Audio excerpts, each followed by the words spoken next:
وضو سے شکل، قرآن سے عقل اور نماز سے نسل پاک ہوتی ہے، اور تقدیر اللہ کے ایک اشارے پر بدل جایا کرتی ہے۔ تم یقین تو رکھو، وہ بہتر لے کر بہترین دے گا۔ زندگی کی ساری بلندیاں رب کے آگے جھکنے سے ملتی ہیں۔ حضرت علی رضی اللہ تعالیٰ عنہ نے فرمایا، ساری دنیا کے سارے لوگ تجھے اپنے فائدے کے لیے چاہتے ہیں، صرف تیرا رب ہی ہے جو تجھے تیرے فائدے کے لیے چاہتا ہے۔ حضرت علی رضی اللہ تعالیٰ عنہ نے فرمایا، زندگی میں ہر جگہ پھول بکھیرتے جاؤ، ایک جگہ اپنے لیے باغ لگا ہوا پاؤ گے۔ جس نے سکھ میں شکر ادا کیا، اس نے دکھ میں رب کو بہت قریب پایا۔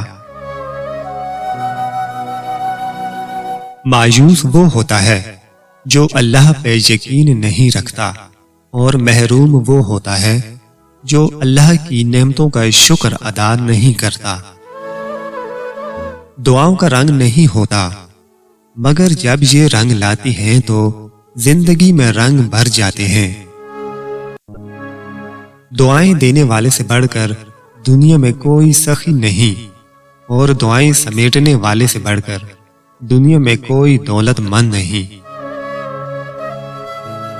تمہارے ایک آنسو کے بدلے وہ مسکرا کے تمہاری ساری خواہشوں پہ کن کہہ دیتا ہے۔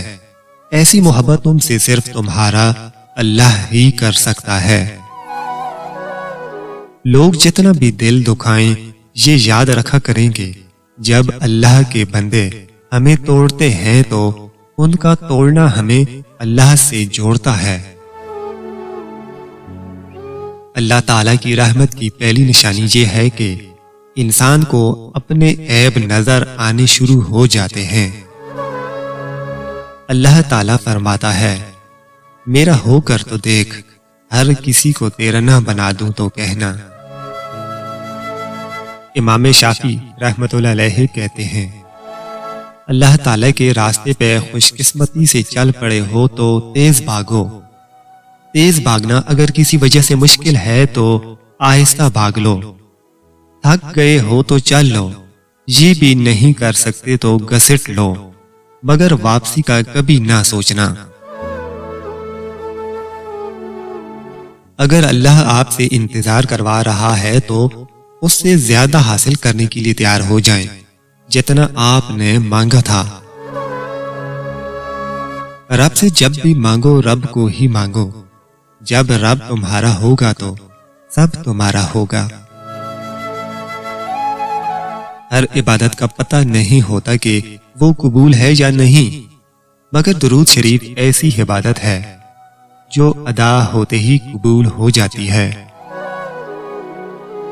کبھی آنسو، کبھی سجدے، کبھی ہاتھوں کا اٹھ جانا، انسان جب ٹوٹ جاتا ہے تو اللہ بہت یاد آتا ہے۔ سارے دکھ 3 لفظوں پہ آ کے ختم ہو جاتے ہیں، اللہ ہے نا۔ ہو سکتا ہے جو اللہ نے تم سے لیا ہے اسے ہی بہتر بنا کے تمہیں واپس دے دیا جائے۔ یہ بھی ممکن ہے کہ جو لیا گیا ہے اس سے بہتر تمہیں عطا کر دیا جائے۔ جب اللہ کا کرم ہو جاتا ہے تو وسیلے بھی بن جاتے ہیں اور مانگنے کا طریقہ بھی آ جاتا ہے۔ اللہ کو پسند ہے وہ دل جس میں مخلوق کا درد ہو، اور وہ آنسو جو خوف خدا سے گرے۔ پہلا سجدہ اس کی چاہت کا کرو گے تو دوسرے سجدے پہ وہ تمہیں تمہاری چاہت سے نواز دے گا۔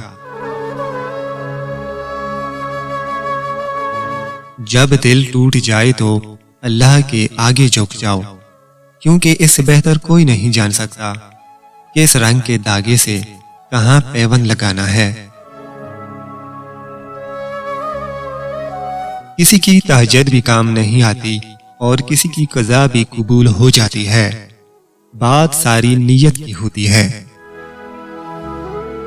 ہم لوگ نیک بننا نہیں صرف نیک دکھنا اور نیک کہلانا چاہتے ہیں، اور یہ منافقت کا سب سے اعلیٰ درجہ ہے۔ اپنی اندھیری قبر کو خود روشن کریں۔ آج زندہ انسان سے کوئی وفا نہیں کرتا، کل مٹی کے ڈھیروں کے لیے دعا کون کرے گا؟ ارادے پاک اور نیت صاف ہو تو اللہ کی ذات کبھی مایوس نہیں کرتی۔ حضرت عمر رضی اللہ تعالیٰ عنہ نے فرمایا، توبہ کرنے والوں کے ساتھ بیٹھا کرو، کیونکہ وہ سب سے زیادہ نرم دل ہوتے ہیں۔ عبادتیں تسبیح سے مشروط نہیں، نیتوں کی پابند ہوتی ہیں۔ نیتوں میں کھوٹ ہو تو برسوں کی ریاضت بیکار جاتی ہے۔ اپنے نقصان پر ہرگز غمزدہ نہ ہوا کریں، کیونکہ اللہ آپ سے اس وقت تک کچھ واپس نہیں لیتا جب تک اس سے بہتر آپ کو عطا نہ کر دے۔ نا امید شخص ہر اچھا موقع بھی گوا دیتا ہے، اور پر امید شخص ہر پریشانی میں بھی موقع تلاش کر لیتا ہے۔ اور کیا پتا اللہ کو تمہارا صبر کرنا اتنا پسند آ جائے کہ وہ تمہاری مانگی ہوئی ہر دعا پر کن کہہ دے۔ خوش نصیب وہ نہیں جس کا نصیب اچھا ہو، بلکہ خوش نصیب وہ ہے جو اپنے نصیب پر خوش ہو۔